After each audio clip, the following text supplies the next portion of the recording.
Subscribe कीजिए मेरे YouTube channel Sobia ji health and beauty tips को और बेल आइकन पर क्लिक करें हमारी लेटेस्ट वीडियो सबसे पहले देखने के लिए।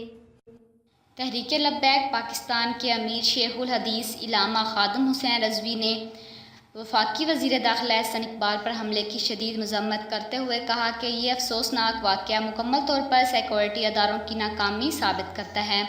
जब हुकूमत एक वफाकी वज़ीर को सिक्योरिटी नहीं दे सकती तो आम आवाम की हिफाजत कैसे मुमकिन होगी।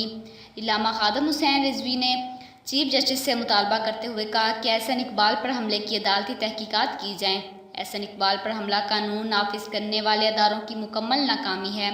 ऐसे हालात में जब मुल्क में इंतखाबात का ऐलान होने वाला है, वज़ीर दाखिला पर हमला पूरे मुल्क के लिए लम्हा फ़िक्र ये है और वज़ीर दाखिला एहसन इकबाल पर हमला इंतखाबात के इल्तवा की साजिश है। तहरीक लब्बैक पाकिस्तान मुल्क में बरवक्त इंतखाबात का इनेकाद चाहती है और उन्होंने मज़ीद कहा कि तहरीक लब्बैक पाकिस्तान एक पुरअमन सियासी मजहबी जमात है जो सियासी जद्दोजहद और